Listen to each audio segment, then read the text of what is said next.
Ողջույն ձեզ սիրելի հայրենակիցներ, ողջունում եմ բոլոր ներկաներին,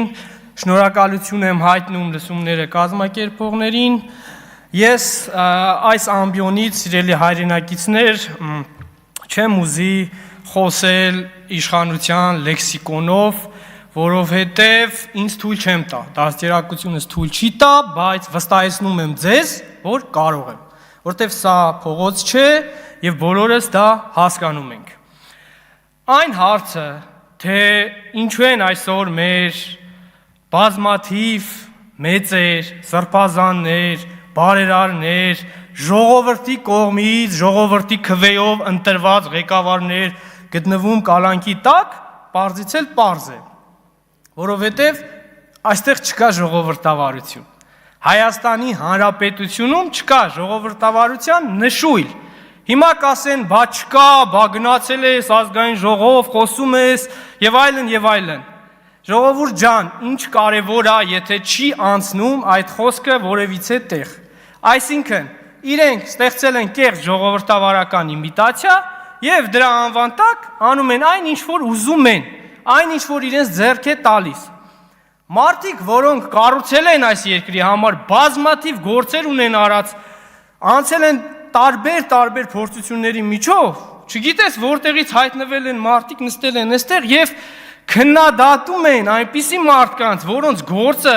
ակնհայտ է, երբ որ ես դալիճից դուրս գաս, քաղաքում, փողոցում կտեսնես ինչ գործեր են արել Սամվել Կարապետյանի գլխավորությամբ, սրբազանների գլխավորությամբ եւ լրացնելով մեր սրբազաններին, օրերս տեսակ եկել են եւ հաջիևների կոչ են ներկայացնում հանրությանը։ Հասկանում եք, մի կողմից լրացնում են այն մարդկանց, ովքեր տարիներ շարունակ դժվար իրավիճակում կանգնած են եղել ձեր կողքին, սիրելի հայրենակիցներ, մյուս կողմից ձեզ հաջիևների կոչերով են կերակրում։ Սա ինչքանով է հայի շայերից բխում։ Ամեն օրյա ռեժիմով խոսում են հայի շահ, ժողովրդի անունից, ժողովուրդ այ, ժողովուրդ այն, հեռախոսը վերցնում են եւ ժողովուրդը մեզ է սա տվել, ժողովուրդը դուք ով եք, ժողովրդին ինչքան եք խաբել, առավոտը երբ որ լույսը բացվում է, դուք սկսում եք խաբելը, առավոտից մինչեւ երեկո խաբում եք մեր ժողովրդին, ամենուր եք խաբում եք, ուր եք բա չկաք, համարձակություն չունեք, գաք ընդդիմադիր խոսք լսեք, հետո խոսում եք ժողովրդավարությունից, գալիս է Ալեն Սիմոնյանը այնտեղից նայում փախչում գնում է։ Դե տղամարդկություն ունես, իջի նստի ուղիղ աշկերիդ մեջ նայեմ, հարցնեմ, ասեմ, ինչի սպանիկ այդքան տղու։ Գնում եք մի հատ մանկապարտեզ եք կառուցել, նկարում եք, ասում եք,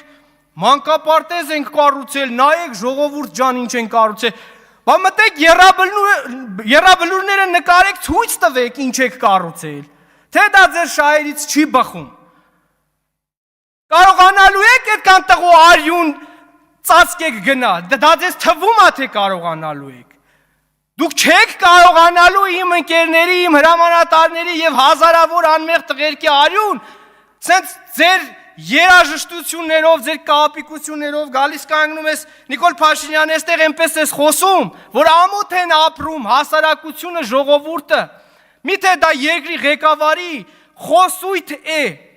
Միթե չեք ամաչում, լավ այդ կոստյումը հագնում եք, լավ ձեր ապրածը թույլ չի տալիս, այդ պաշտոններին, որ նստել եք, ի վերջո պատասխանատվություն չունեք այդ պաշտոնների առաջ։ Չեք հասկանում, որ հազարավոր հայեր այսօր դուք իրենց ներկայացուցիչ եք, իհարկե չեք հասկանալու, երբ որ դուք այդքան տղերքի սպանեցիք դավադրաբար, չեք հասկանալու։ Ես անկեղծորեն քաղբանտարկյալներից շատերին ճանաչում եմ անձնապես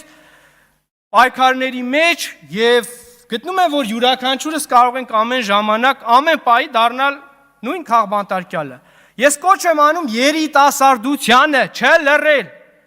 չլռել եւ մտնել պայքարի մեջ, մտեք ձեր գաղափարներով, մտեք ձեր լայվերով, այսօր տեղեկատվական պատերազմ է, որը իրենք վարում են ձեր դեմ։ Եվ ադրբեջանցիների, հաջիևների կոչերով մեր հանրությանը կերակրելու վերջը պետք է տրամաբանեք, որ բնականաբար Հաջիևը ի վնաս Ադրբեջանի կոչեր չի տալու, որ փոխանցեն ձեզ։ Եվ փոխանակ զբաղվեն դրանով, այսօր ամբողջ Դիլիջանը հրդեհների մեջ է, մեծ կասկածանքներ ունեն, որ թշնամու գործոն չի կարա լինի։ Վաղը նույն խնդրի առաջ կանգնելու ենք այստեղ, երբ որ լցրին ադրբեջանցիներին այստեղ։ Ափսոս վերջացավ ժամանակը, ես ցանկանում եմ, որպեսզի միասնական ձևով պայքարենք եւ քաղաքմարտարկյալների համար եւ միասնական ձևով մինչեւ վերջ վճռականորեն։ Այո, սա փորձություն է, անցնելու ենք այս փորձությունը եւ բոլոր իրենց դիմակները պատռելու են։ Տեսնելու ենք ով, ինչքանով է եղել սկզբունքային։ Մինչեւ վերջ պայքարելու ենք եւ բնականաբար հաղթելու ենք։ Շնորհակալություն։